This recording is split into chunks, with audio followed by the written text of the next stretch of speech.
Fala galera, tudo beleza? Meu nome é André, eu sou fã de luta livre há mais de 30 anos. No vídeo de hoje a gente vai para as minhas primeiras impressões da noite 2 da WrestleMania 42. Uma noite que realmente foi muito melhor do que a noite 1. Se você quiser saber o que eu pensei sobre tudo o que aconteceu durante esse show, assista esse vídeo do começo ao fim, porque eu tenho certeza que as minhas opiniões vão interessar vocês. Mas antes, não deixe de fazer tudo aquilo que a gente pede para ajudar no nosso canal. Deixe seu like, se inscreva no canal, ative o sininho para receber as notificações dos nossos próximos vídeos. E, acima de tudo, assista esse vídeo do começo até o fim, porque isso ajuda o YouTube a divulgar o nosso vídeo para mais pessoas, beleza? Então vem com a gente para a nossa primeira review da noite 2 da WrestleMania 42. A noite ela teve 6 lutas, a gente estava se perguntando se esse buraco de diferença entre a primeira noite e a segunda noite seria preenchido com alguma coisa, acabou sendo, foi preenchido por um segmento cômico do The Miz, do Kit Wilson, do John Cena e do Danhausen, né? Que o Danhausen acabou vindo e se engalfinhando ali.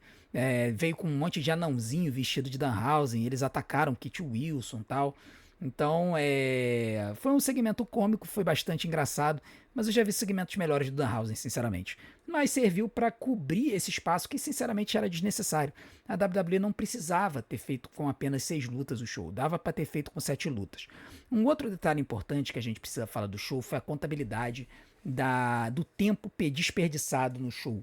Tá? O Albin ele fez a contabilidade, o pessoal fez na internet, e mostrou que a WWE perdeu. Foi 30 minutos de entrada e quase 1 hora de comerciais, 58 minutos de comerciais. Então isso acabou que fez com que o show realmente, novamente, a gente tivesse lutas corridas, assim como na noite 1.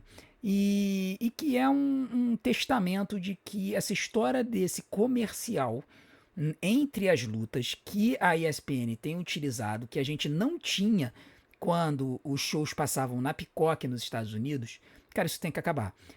O Mattis na live, quando ele entrou na nossa, ele falou que no ano passado teve 1 hora e 45, 1 hora e 49 da noite 1. Aliás, foi o JV Alba, acho que falou isso. 1 hora e 49 de luta na noite 1 da WrestleMania 41 e teve 1 hora e 24 de luta na noite 1 da WrestleMania 42. E aí eu percebi que a diferença, que são 25 minutos, é exatamente o equivalente a 6 comerciais de 4 minutos, que era o tempo dos comerciais entre cada luta. Então, a WWE foi forçada a tirar o tempo das lutas para poder compensar essa porcaria desses intervalos entre cada luta.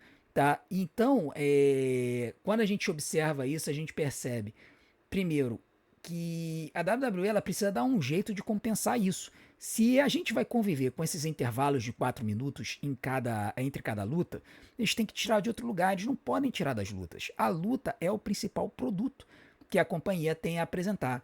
E aí, na noite 1, isso acabou ficando muito prejudicado. E a gente deu uma nota muito severa para a noite 1, porque das 7 lutas que a gente teve, apenas 3 tiveram mais do que 10 minutos. E nenhuma delas chegou no ápice assim de ser um lutão, né? Acabou que foram lutas ali medianas, mas a gente via assim que se tivesse dado mais tempo para essas lutas, as lutas teriam sido melhores.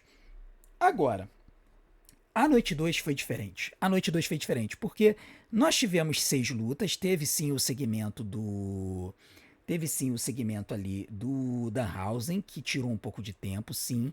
Novamente, os intervalos comerciais, que foram um perrengue na nossa vida, né? Novamente, 6 intervalos comerciais de 4 minutos, sem contar os comerciaizinhos que passavam antes e depois do intervalo comercial de 4 minutos. Então, assim, desnecessário, né? Foram 6 lutas, e das 6 lutas, 2 foram nível 5 estrelas, na minha opinião. E a gente vai comentar sobre isso amanhã. Inclusive, a gente vai dar as notas amanhã, tanto das lutas quanto do show como um todo. Tanto da noite 2 como do show como um todo. Eu já tenho as minhas notas aqui prontas para isso. Mas a gente tem alguns destaques que a gente precisa fazer que foram momentos muito legais do show. Então a gente vai tentar novamente dar um ponto positivo e um ponto negativo de cada luta que a gente achou interessante. Um ponto positivo, quando a gente vê Obafemi e Brock Lesnar, um ponto positivo da luta que eu vi foi a forma como a WWE e o Brock Lesnar elevaram o Obafemi na estratosfera. Né? O Obafemi, ele claramente, ele foi preparado para ser o novo grande monstro lutador da WWE. Ele veio para cumprir o papel que o Brock Lesnar cumpriu em 2002. Ele foi preparado para isso.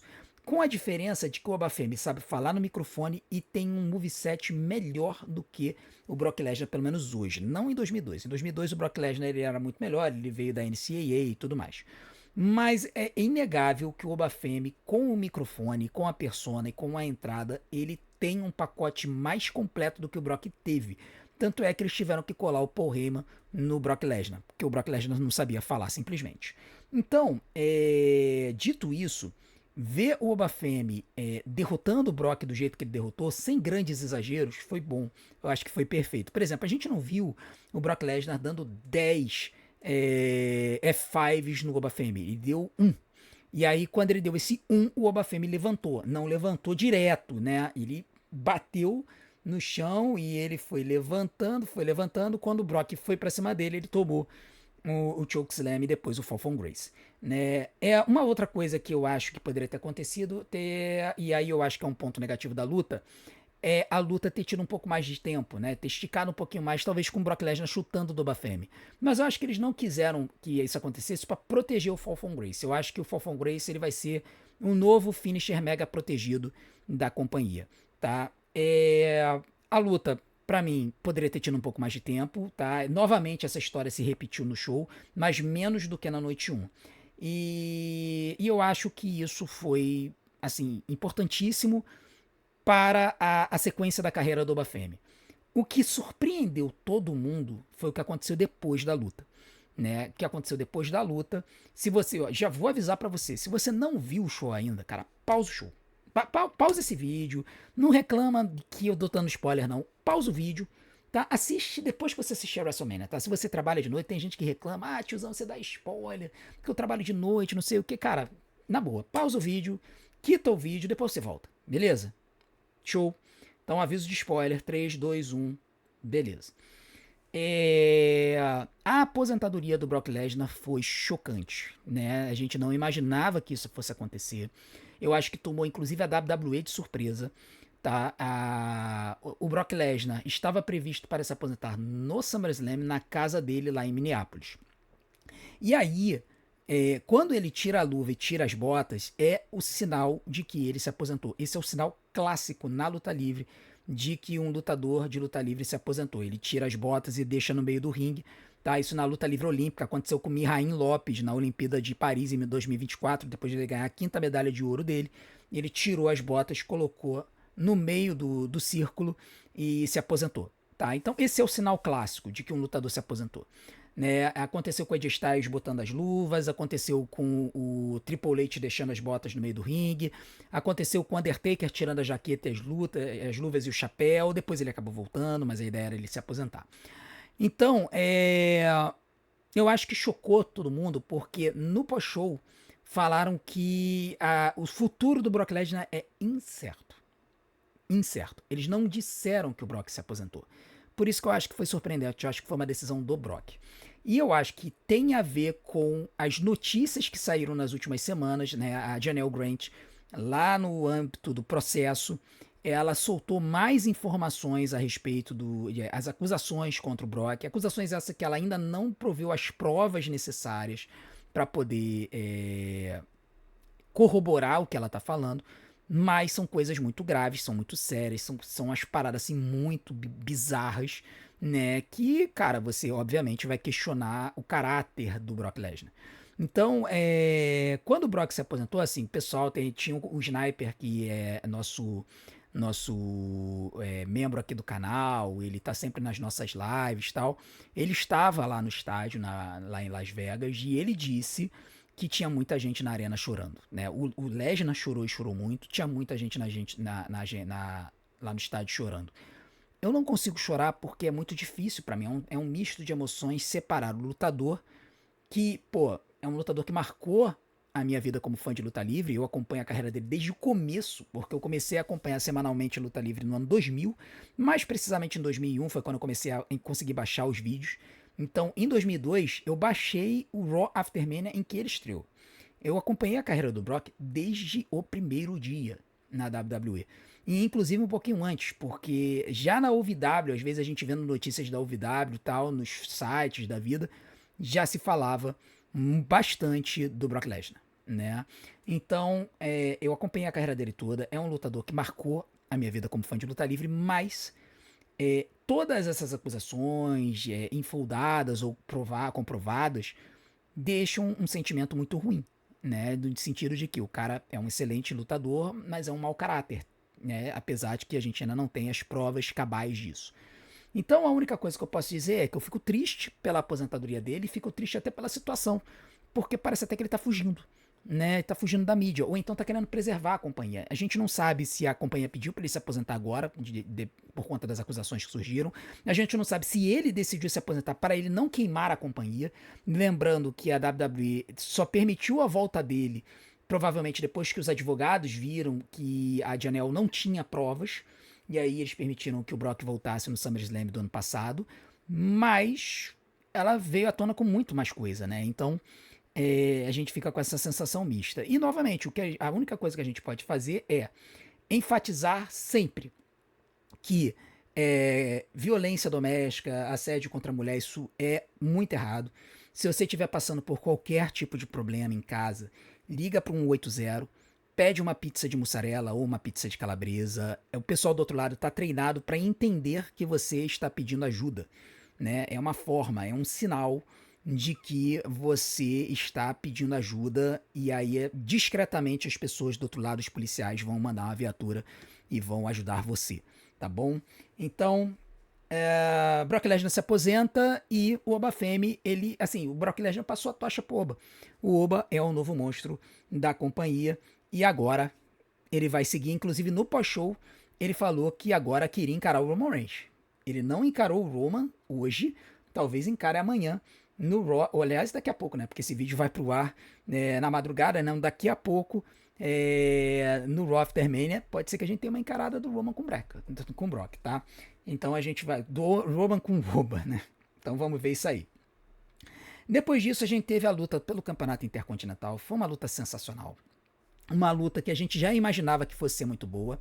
Eles deram um bom tempo para essa luta, foram 15 minutos. A gente teve ladder matches no passado, com esse tempo aí, 15 a 20 minutos, eu acho que é um bom tempo para uma ladder match. Muita gente lembra, por exemplo, da TLC 2 da WrestleMania 17, lembra que foi um lutão, aquela luta teve 12 minutos, né, para vocês verem como é que são as coisas. Essa luta aqui teve 15 minutos e foi sensacional, foi um spot fest maravilhoso, né, alguns pontos altos. Tivemos o Rey Mysterio, o Penta jogando o Rey Mysterio por cima da corda e ele acertando o Rusev, dando um senton no Rusev numa escada que estava entre o apron e a mesa dos comentaristas. Nós também tivemos o Mexican Destroyer do Penta no JJ McDonough na escada do lado de fora, uma pedra que eu cantei lá no nosso bingo, que infelizmente eu perdi. O Samuel fez 7 pontos, eu fiz 6 e o nosso amigo Stingos não fez nenhum. Mas foi muito interessante ver como é que essa luta foi construída, né? Deu a impressão de que o Devon Evans poderia ganhar. Teve spot do Devon Evans mandando um old cutter no Rusev também, né? Que tava subindo a escada, também foi muito legal de ver. Mas no final das contas o Penta manteve o título, que eu acho que foi a decisão correta. Apesar de não ter sido a minha aposta, eu achei que o Devon poderia vencer, mas eu acabei indo contra. Eu fui mais com o coração do que a cabeça, né? Porque se eu tivesse ido com a cabeça, eu teria pensado, não, peraí, cara, a WWE tá querendo construir o Penta como essa nova entidade da luta livre, tá na cara que eles vão fazer ele manter o título. Mas foi um bom resultado, eu acho que o Penta sai gigante dessa luta, vários lutadores saíram muito grandes dessa luta, vai ser muito legal ver. Devon Evans, construção do Devon Evans vai ser muito legal de ver. Dragon Lee teve uma boa participação. Rey Mysterio aparentemente saiu com o nariz quebrado da luta, então mais uma lesão pro coitado do Rey Mysterio. Vamos aguardar para ver o restante dessa divisão do Intercontinental e o que pode acontecer. A terceira luta da noite foi Sami Zayn e Trick Williams e foi uma luta daquelas do nível da noite 1. Uma luta boa, mas que perdeu muita nota porque foi curta. E além disso, teve um momento na luta, e isso o Matt lembrou muito bem, porque o Matt ele participou no finalzinho da nossa live, né, tanto no main event como também depois do main event a gente teve ali uma mesa redonda, e aí o Matt lembrou bem que durante essa luta o Trick meio que vendeu muito um golpe do lado de fora do ringue. Então esses 7 minutos eles acabaram tendo um pouquinho mais de desperdício de tempo. Mas eu ainda achei a luta boa, achei a construção boa, e no final das contas o Trick Williams finalmente conseguiu a vitória e conquistou o campeonato dos Estados Unidos. Eu acho que esse era o momento. Eu acho que esse era o momento para ele conquistar esse título. Ele subiu agora, mas o título do Midcard é um bom título para um cara ganhar logo de cara. A gente estava torcendo para que o Penta ganhasse no ano passado o título, né? Então o Penta não ganhou, só ganhou esse ano, mas o Trick Williams ganhou. E o pessoal notou bem que a gente pode ter Trick Williams com várias fields interessantes. Sami Zayn muito vilanesco nessa luta. Muito vilanesco nessa luta. Trick Williams apanhou pra caramba, mas no final o Trick Williams ele saiu com a vitória. Muito celebrado pelo público, mas não aconteceu o double turn que muita gente esperava nessa luta aqui, pelo menos não imediatamente. A gente vai ter que aguardar para ver os próximos episódios. Dominic Mysterio e Demon Balor foi uma boa luta, foi uma street fight. Eu acho que ela não foi uma street fight tão boa quanto Drew McIntyre e Jacob Fatu na noite 1. As duas lutas tiveram praticamente o mesmo tempo, né? A do Drew e do Jacob teve um pouquinho mais de tempo, foram 14 minutos. Demon Balor e Dominic Mysterio tiveram 11 minutos de luta. Foi uma boa luta, o Demon Balor venceu definitivamente, né, dando um coup de grâce no Dominic na mesa. E foi muito legal de ver. Tá? O Finn Balor usando os maneirismos do Demon Balor é sempre muito legal de ver, sempre muito interessante.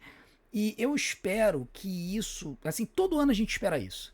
E eu espero de novo que isso sirva para alavancar a carreira do Finn Balor. Tá? Eu acho que o cara já provou por A mais B que ele merece ter uma nova chance de conquistar um campeonato mundial. Ele só teve uma chance em 2016.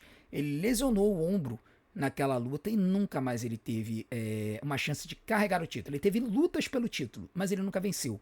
Ele não teve a chance de vencer o título e carregar o título por um tempo fazendo grandes lutas. Então eu espero que a WWE olhe para o Finn Balor mais do que uma atração de midcard, mais como um main eventer. Ele fez duas boas lutas contra o CM Punk e ele tem condições sim de ser campeão novamente, de carregar um título mundial. Não sei qual, mas ele tem condições de fazer isso. Depois disso nós tivemos Jade Cargill e Rhea Ripley, uma outra luta prejudicada pelo pouco tempo, tá? Foram 10 minutos de luta, mas aqui eu devo dizer que a luta ela foi devidamente construída. Jade Cargill teve um bom desempenho, ela teve uma fluidez muito interessante nos seus movimentos.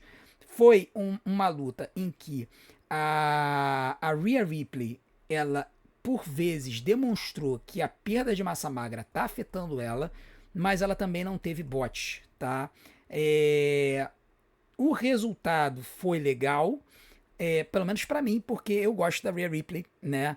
Mas, por exemplo, o Matt não foi muito fã do resultado porque ele gosta muito da Jade Cargill também. Apesar de ele gostar da Rhea, ele gosta muito da Jade. Eu, particularmente, tenho as minhas reservas com a Jade, mas nessa luta a gente vê um fiozinho de esperança. Porque a Jade, ela teve uma boa sequência. Então, é aquele negócio, a gente sempre fala isso. Quando você tem duas lutadoras que casam bem a luta, isso acaba dando bom. E aconteceu aqui. Não há de se falar de uma lutadora ter carregado a outra. As duas tiveram praticamente um booking 50-50 ali. A Feb e a Mitin tentaram interferir na luta, acabaram quase sendo expulsas pelo juiz. Aí a Io Sky veio para ajudar. Então a Io Sky teve a sua participação na WrestleMania, mas não foi uma luta, né? O que o pessoal fala, a melhor lutadora da WWE não lutou na WrestleMania, o que é um escárnio, né? Na verdade, as duas campeãs mundiais do ano passado, que foram a Io Sky e a Tiffany Stratton, não tiveram luta nessa WrestleMania. Né? A Io Sky pelo menos apareceu, a Tiffany Stratton nem isso. Ela fez uma luta de number one contender contra a Johnny Henry Grace na sexta, no SmackDown. Então, assim, pra mim, Rhea Ripley com o campeonato, eu nunca vou reclamar.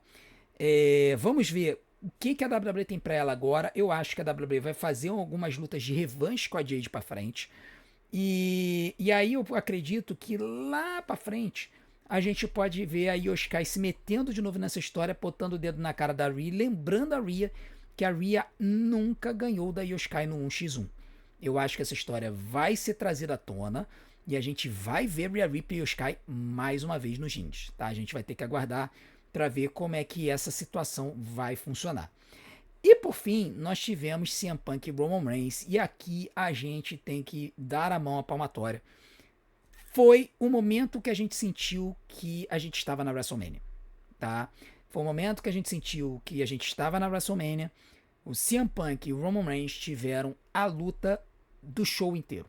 Apesar da luta do Campeonato Intercontinental ter sido excelente, essa luta do Punk e do Roman superou todas as outras lutas da WrestleMania de longe. Não teve comparação. Foram 35 minutos de uma guerra no ringue. Os dois se entregaram ao extremo. Né? Tiveram momentos muito impactantes. Um dos pontos altos, talvez o ponto alto da luta, tenha sido o elbow drop do CM Punk pro lado de fora do ringue, acertando o Roman na mesa dos comentaristas, que deu a impressão até de que tinha lesionado, mas depois no pós-show o Roman Reigns parecia estar bem. E no final das contas, o Roman Reigns ele acabou vencendo numa guerra realmente épica, com os lutadores mandando os seus finalizadores um no outro. Foi uma loucura, tá? Foi uma loucura. A psicologia dessa luta foi perfeita.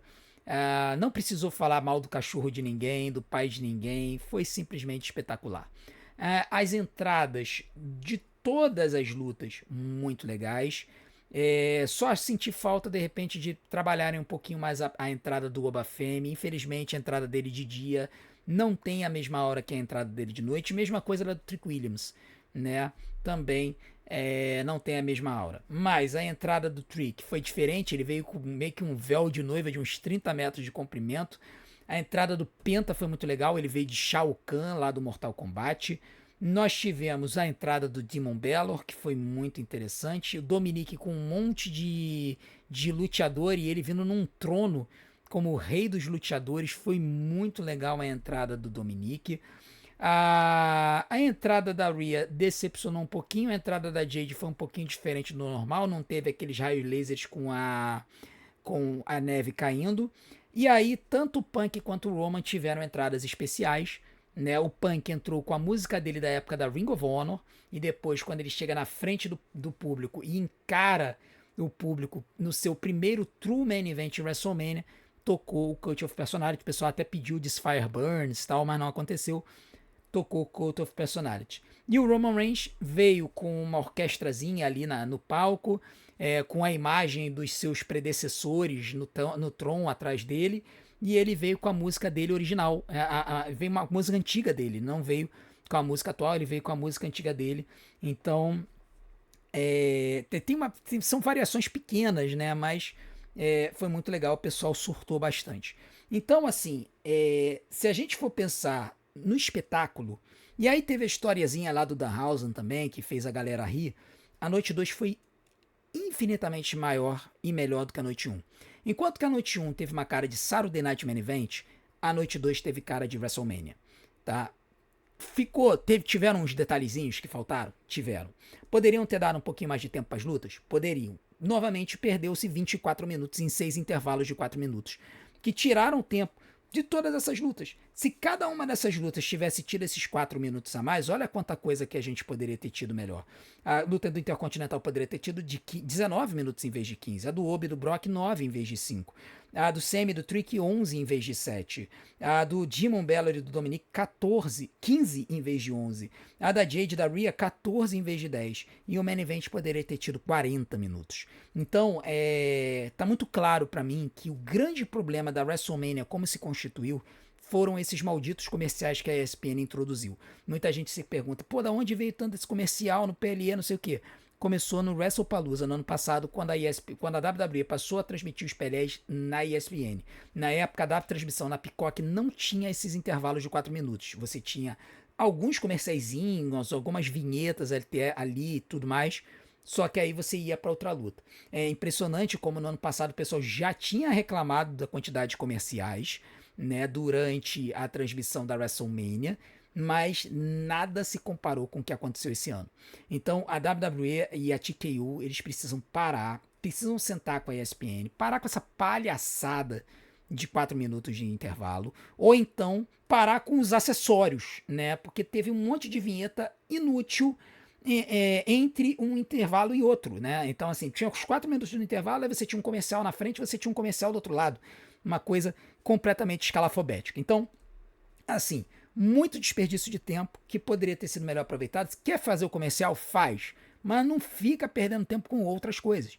Você termina a luta, mete o intervalo e volta, como costuma acontecer nos shows semanais, tá? Então, eu acho que isso é uma coisa que a WWE precisa pensar para consertar, porque senão a gente vai continuar com essa história de ter 4 lutas no PLEs, porque eles perdem muito tempo com os intervalos entre uma luta e outra.